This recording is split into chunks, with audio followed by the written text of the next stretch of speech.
Diamonds, Eramallur, Vadathala. വിവിധ ആവശ്യങ്ങൾ ഉന്നയിച്ച് കുടുംബി സേവാ സംഘം കൊച്ചി താലൂക്ക് കമ്മിറ്റിയുടെ നേതൃത്വത്തിൽ ധർണ സംഘടിപ്പിച്ചു. തൊഴിൽ സംരക്ഷണം, വിദ്യാഭ്യാസ ആനുകൂല്യങ്ങൾ, നമ്മുടെ അവകാശം എന്നീ വിഷയങ്ങൾ ഉന്നയിച്ച കുടുംബി സേവാ സംഘം കൊച്ചി താലൂക്ക് കമ്മിറ്റിയുടെ നേതൃത്വത്തിൽ തോപ്പുംപടിയിൽ ധർണ സംഘടിപ്പിച്ചു.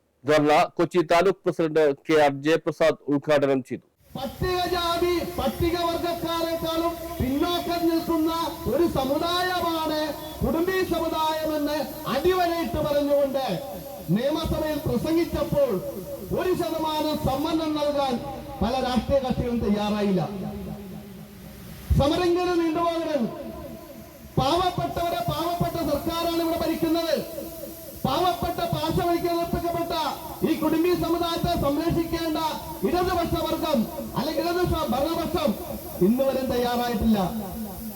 ആരാം സംരക്ഷിക്കേണ്ടത്? ഒരു കീർത്താസിന്റെ പേരും പറഞ്ഞ് കുറെ നാള് ശ്രീധരൻ അധ്യക്ഷത വഹിച്ചു. MN Ravikumar, VS Dileep, Ramya Dileep, K Vijayakumar എന്നിവർ പ്രസംഗിച്ചു. 75ഓളം വരുന്ന സമുദായങ്ങൾക്ക് വേണ്ടി നീക്കി വെച്ചിരിക്കുന്നത് എന്തൊരു വിരോധാഭാസമാണിത്. കുടുംബി സമുദായം ഉൾപ്പെടുന്ന 75 സമുദായങ്ങൾക്ക് കൊടുക്കുന്ന 3% നിന്ന് വേണം നമ്മൾ അത് നേടിയെടുക്കാൻ. 2017 ഒക്ടോബർ മാസം 2-ാം തീയതി പാർലമെന്റിൽ നിന്നൊരു നിയമമുണ്ടായി.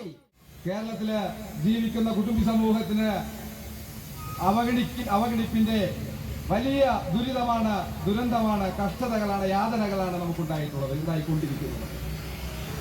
ഭാരതത്തിന്റെ വിവിധ ദേശങ്ങളിൽ, വിവിധ സംസ്ഥാനങ്ങളിൽ താമസിക്കുന്ന കുടുംബികൾ. News bureau, Thoppumpady.